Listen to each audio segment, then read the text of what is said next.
Hello guys, you're welcome back to this channel. In case you are joining for the first time, you're welcome.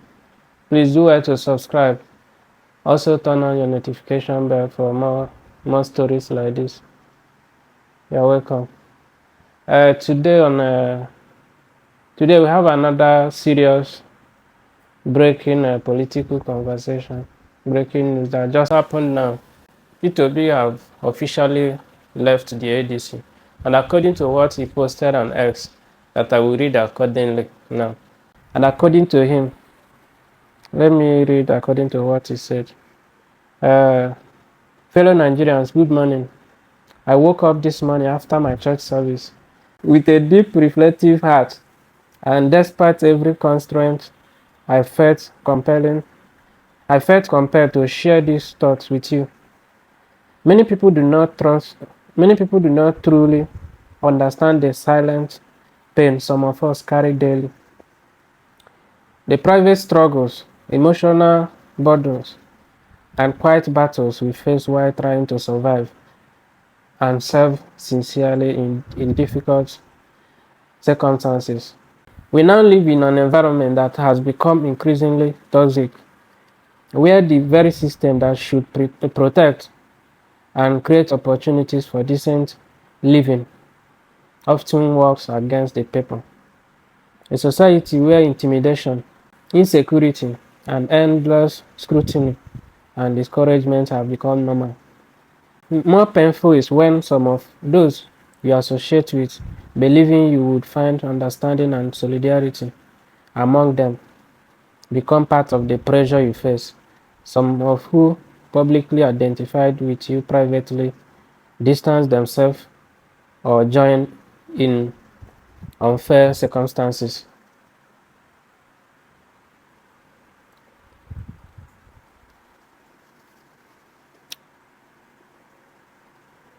In unfair criticism, we live in a society where humility is mistaken for weakness, respect is seen as a lack of courage, and compassion is treated as foolishness. A system where treating people equally is questioned simply because you refuse to worship status, tribe, class, or power. Personally, I have never looked down on anyone except to uplift them. I have never used privilege, position, or resources to oppress others, intimidate the weak, or make people feel small. To me, leadership has always been about service, sacrifice, and helping others rise. Let me state clearly, my decision to leave the ADC is not because our highly respected chairman, Senator David Mark, treated me badly, nor because my leader and elder brother, Alhaji Atiku Abubakar, or any other respected leaders did anything personally wrong to me. I will continue to respect them. So, according to him, in the trial talk, say, no be saying get problem or get any disagreement with any of the leader in ADC. So, no be because of anything like that, make and they come out. So, he continued, let me state clearly. He continued, or any other respected leaders did anything personally wrong to me, I will continue to respect them. However,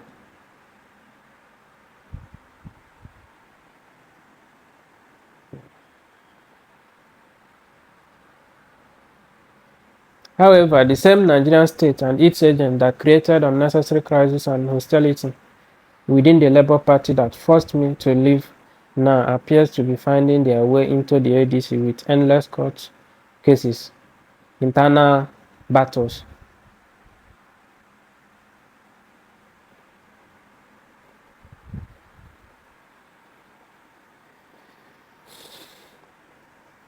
Suspicion, division, instead of focusing on deeper national problems and playing politics built more on control and exclusion than on service and nation building.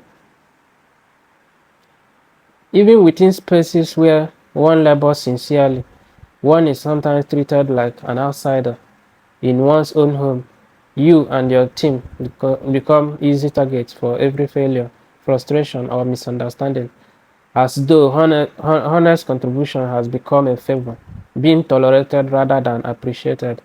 And when you choose to live so that those you are living can have peace, and you step out into the cold, you are still maligned or maligned, and your character is questioned. Despite all your efforts to continue working for a better Nigeria and engaging people with sincerity and God's will, those who do not wish you well will continue to attack your character and question your intentions.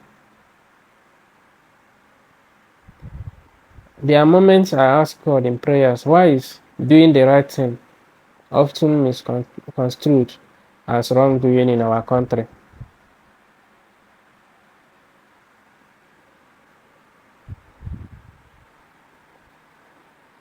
In our country, why is integrity not valued? Why is the prudent management of resources, especially when invested in crucial areas like education and healthcare, wrongly labeled as stinginess? Why are humanity and obedience to the rule of law often taken to be weakness rather than discipline? Let me assure all that I'm not desperate to be president. Now, this is the most interesting part of the news. So according to him, he said, let me assure all that I'm not desperate to be president, vice president, or senate president. I'm desperate to see a society that can console a mother whose child has been kidnapped or killed while going to school or work. I'm desperate to see a Nigeria where people will not live in IDP camps, but in their homes.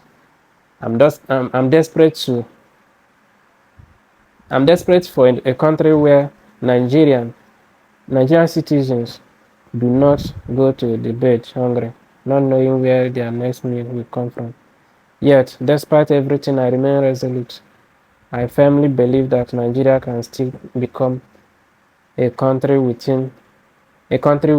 competent leadership based on justice, compassion, and equal opportunity for all. A new Nigeria is possible.